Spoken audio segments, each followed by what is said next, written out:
Hello सभी students, welcome to KD classes.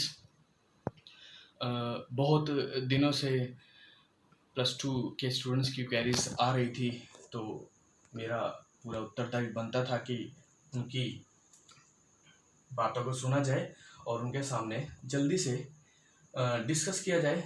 अभी नया सेशन स्टार्ट हो गया है और कोरोना की वजह से प्रत्यक्ष रूप से जो हम स्टडी किया करते थे, बच्चों को करवाया करते थे, वो संभव नहीं हो पा रहा। लेकिन कोई बात नहीं, it's not a big issue.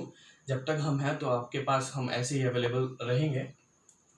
आज मैं आपके सामने मैक्रो इकोनॉमिक्स, बिकॉज +2 के स्टूडेंट्स के लिए, स्पेशली सीबीएसई बोर्ड के लिए, ये आपका पूरा आज का टॉपिक है। ध्यान रखिएगा सीबीएसई के लिए, बिकॉज हरियाणा बोर्ड के लिए अभी मैक्रो इकोनॉमिक्स और माइक्रो इकोनॉमिक्स दोनों है, तो वहाँ पहले डिस्कस करना बड़ा जरूरी है माइक्रो के बारे में। तो आज ये सिर्फ जो क्लास है वो मैक्रो इकोनॉमिक्स किसके लिए है? +2 सीबीएसई स्टूडेंट्स के लिए। ठीक है, जल्दी से मैं स्टार्ट करता हूँ। आज मैं आपको मैक्रो इकोनॉमिक्स की इंपॉर्टेंट टर्म्स करवाने जा रहा हूँ, जिनको करने से आपको आने वाले समय में जितने भी चैप्टर्स हैं मैक्रो के, बहुत इजी, आसानी से आपको समझ आने लग जाएंगे। और वैसे भी जितनी भी टर्म्स है, ये आपका इनिशियली इंट्रोडक्शन चैप्टर है मैक्रो इकोनॉमिक्स का। ध्यान रखिएगा, +2 के बच्चों को बड़े आसानी से और बड़े ध्यान से डिस्ट्रीब्यूशन ऑफ मार्क्स के अकॉर्डिंग तैयारी करनी जरूरी होती है। ये सारा टॉपिक हालांकि पहले चैप्टर में है, और भी टर्म्स है वो मैं नेक्स्ट वीडियो में लेकर आऊंगा, जिसके लिए आपको इस चैनल को सब्सक्राइब करना बड़ा जरूरी है। नेक्स्ट बात आती है कि ये जो टर्म्स है मिनिमम अभी 9 है, और भी टर्म्स है, बट ये है कि मैक्सिमम आपको मैक्रो इकोनॉमिक्स के फर्स्ट चैप्टर को कवर कर देंगी, एज वेल एज आपको 2 से 3 नंबर जो आपका पहला चैप्टर है वो इजीली एग्जाम में आता है और आपको समझ आ जाएगा। जल्दी से स्टार्ट करते हैं। ध्यान रखिएगा, जब मैं एक्सप्लेन कर रहा हूँ टर्म्स को, 1 बाय 1 आप नोटबुक साथ में लेके बैठें, क्योंकि ओरली जो मैं बोल रहा हूँ वो आप लिखिएगा, क्योंकि लैक ऑफ स्पेस मैं उसे यहाँ पे लिख नहीं पा रहा, बट बोल जरूर पाऊंगा, आप साथ में रखिएगा। ठीक है, चलो शैल वी स्टार्ट। सबसे पहले आता है मैक्रो। इट मींस ये आपकी दूसरी इकोनॉमिक्स है। मैक्रो इकोनॉमिक्स पहले आपकी माइक्रो इकोनॉमिक्स थी, और इकोनॉमिक्स का मतलब हम पहले डिस्कस बहुत बार कर चुके हैं कि एक ऐसी साइंस है, एक ऐसा आर्ट है जो डिफरेंट डिफरेंट लेवल्स पर इकोनॉमी के इश्यूज को, प्रॉब्लम को सॉर्ट आउट करता है। Now term is macro, and macro means whole about country. It mean whole मतलब समस्त, पूरे के पूरे देश के बारे में, तभी मैंने लिखा स्लैश डाल के अबाउट कंट्री, यानी कि जो देश के स्तर पर, पूरी इकोनॉमी के लेवल पर जो समस्याएं हैं उनको फेस किया जाता है, उनको सॉर्ट आउट किया जाता है, तो उस साइंस को, उस आर्ट को क्या बोला जाता है? मैक्रो। आप इसको समझने के लिए एग्जाम्पल के तौर पर कर सकते हैं कैसे, कि यदि आपको अनएम्प्लॉयमेंट, बेरोजगारी को सॉर्ट आउट करना है, समाधान करना है, तो बेरोजगारी कभी एक व्यक्तिगत स्तर पर, एक व्यक्ति के लिए, एक घर के लिए नहीं होती, पूरे देश के लेवल पर होती है। इसलिए यहाँ पे जितने भी इश्यूज हैं वो पूरे इकोनॉमी लेवल पे होंगे। नेशनल इनकम आपके पास चैप्टर है, आपके पास ग्रोस वर्ड आता रहेगा, लाइक जीडीपी है, ग्रोस डोमेस्टिक प्रोडक्ट है। उसके बाद आपके पास आने वाले समय में मनी आएगा, बैंकिंग आएगा, जो कि पूरी इकोनॉमिक लेवल पे होने वाली समस्याओं को फेस करते हैं, उनका सॉर्ट आउट करते हैं। That's why here macro economics means whole या अबाउट कंट्री।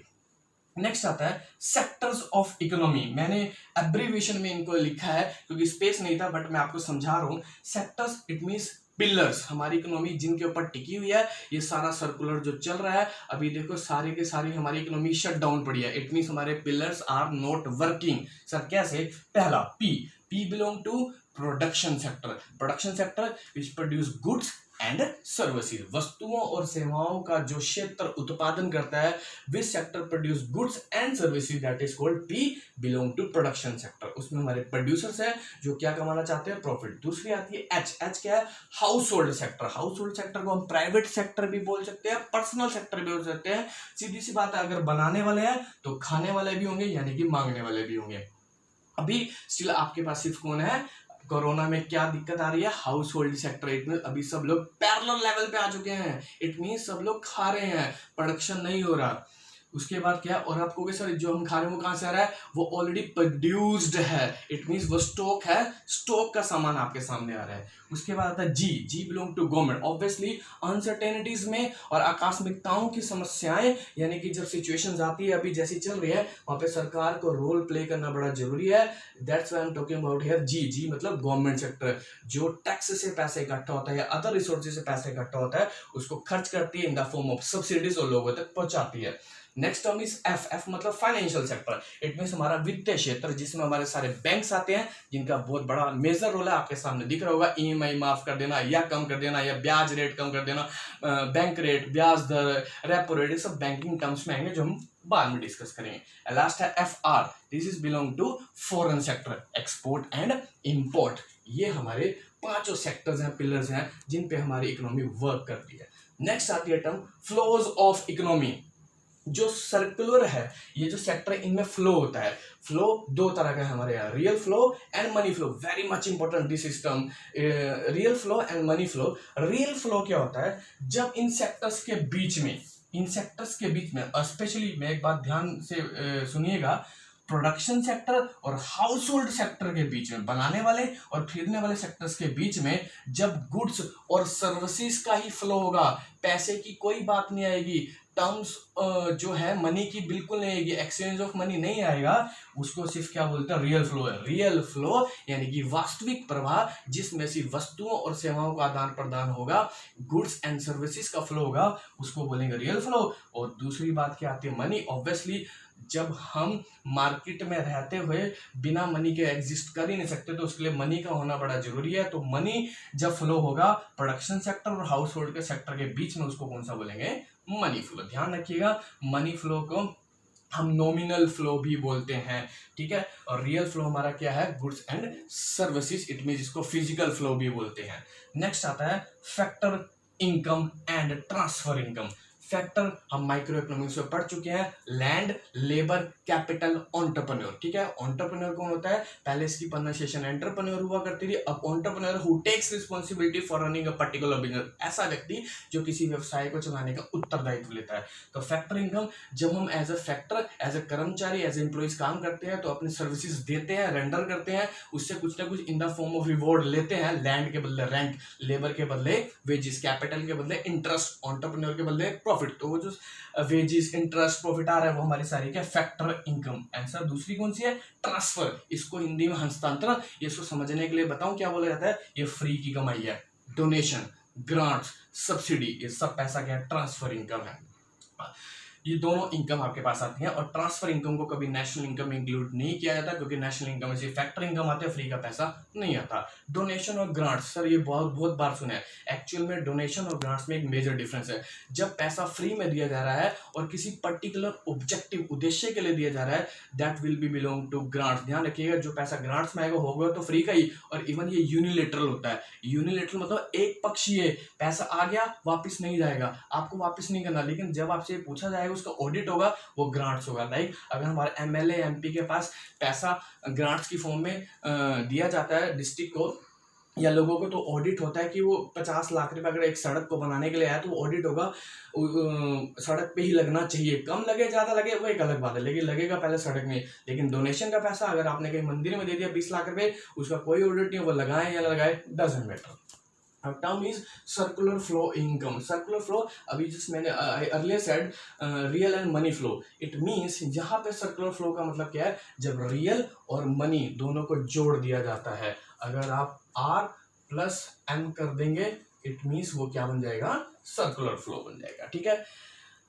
इसके बारे में जो डायग्रामेटिक प्रेजेंटेशन है आपके चैप्टर में, वो मैं नेक्स्ट वीडियो में डिस्कस करूंगा, इसलिए आपको नेक्स्ट पार्ट को बहुत ध्यान से समझने की जरूरत है। छठा पॉइंट आता है अबाउट गुड्स।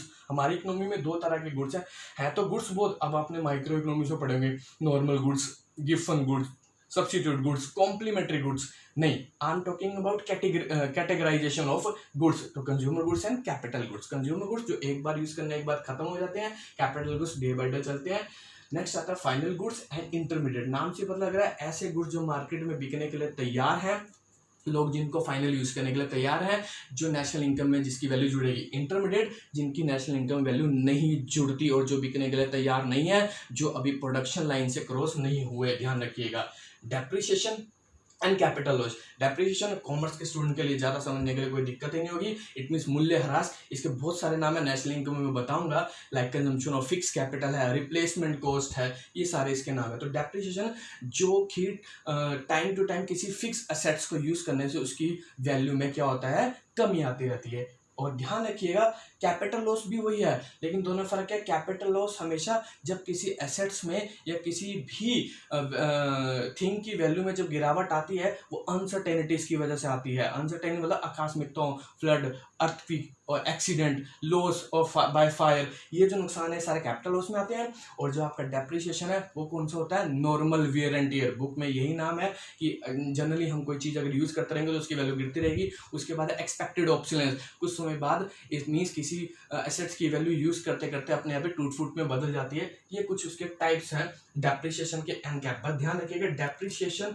और कैपिटल उसमें मेजर डिफरेंस क्या, कैपिटल जो लॉस है वो आपका अनसर्टेन होता है, डेप्रिसिएशन सर्टेन होता है। और सर डेप्रिसिएशन तो नुकसान है, नुकसान कैसे पूरा होगा? यस, अकाउंट में इसके लिए हम एक अकाउंट बनाते हैं, depreciation reserve fund, like bad debts के लिए बैड डेट्स प्रोविजन बनाते हैं। एंड कैपिटल लॉस सर फिर कहां से पूरा होता है, बाय इंश्योरेंस, जो आपको कंपनसेट करते हैं। And last and final term is concepts of stock and flow, very much important, stock and flow। stock और flow में फर्क क्या है? जो फ्लो होता है वो पीरियड ऑफ टाइम से रिलेटेड है। किससे रिलेटेड है? पीरियड ऑफ टाइम से। और स्टॉक किससे रिलेटेड है? पॉइंट ऑफ टाइम से। This is belong at the particular of time, this is period of time. Flow period of time, flow period of time, and stock point of time, एक निश्चित समय पर जो होता है वो स्टॉक होता है। आज 31 तारीख है और 31 तारीख को आपके गुड्स का स्टॉक कितना है, वो स्टॉक है। लेकिन जब मैं पूछूंगा 1 जनवरी से लेके 31 दिसंबर तक आपके स्टोर में कितना रहा गुड्स, वो क्या होगा? फ्लो होगा। दैट्स वाई जो फ्लो है वो टाइम डायमेंशन है, स्टॉक का भी टाइम डायमेंशन नहीं है। ये बहुत सारी टर्म्स है, ध्यान रखिएगा। अगर आपने इनको पढ़ लिया है, ओरली मैंने बताया है, नोटबुक लेके बैठिएगा, उसको लिखिएगा, फिर आप जब बुक में पढ़ेंगे बिल्कुल आसान लगेगा। ये नो की नो टर्म्स बहुत इंपॉर्टेंट है, डायग्रामेटिक प्रेजेंटेशन इनकी, और थोड़ी सी और एक्सप्लेनेशन, ये how to recognise final goods, how to recognise intermediate goods, how to recognise depreciation and capital loss, and very much important last one, how to recognise stock and flow. मैंने जो भी last में बोला ये questions आपके final paper में आएंगे, इसके अलावा कुछ आता ही नहीं है। तो ध्यान रखिएगा, मैं अगली क्लास में डिस्कस करूंगा, उसके लिए आपको नेक्स्ट क्लास लगानी बहुत ज़रूरी है। जल्दी आपके सामने वो वीडियो आएगी। तो मैं एक बार से रिपीट कर रहा हूँ, मेरी ये आदत है कि हर चैप्टर को स्कोर के अकॉर्डिंग डिस्ट्रीब्यूट करना बड़ा जरूरी है, इसलिए एट लास्ट मैं ये जरूर बता के चलता हूँ कि क्या क्या आएगा और इस पर किस पर ध्यान रखना है। तो ग्रैब कैसे करना है आपने मैक्सिमम मार्क्स, ध्यान रखिएगा। आपके पास क्वेश्चन आएगा स्टॉक और फ्लो पहचानिए, आपके पास एक वेरिएबल दे रखा होगा कि लाइक सेविंग्स है तो वो स्टॉक है या फ्लो है, ये बताऊंगा कैसे पहचाना जाता है नेक्स्ट क्लास में। एक कोई नुकसान दे रखा होगा, वो डेप्रिसिएशन है, कैपिटल लॉस है, फाइनल गुड्स है, inter kind of, these are some questions about this chapter. Okay, आज के लिए इतना काफी है, आप इसको समझिएगा। If you have any kind of doubt about these terms you can call me 9896624211, and please subscribe this channel for again next impressive and scoring video. Thank you so much.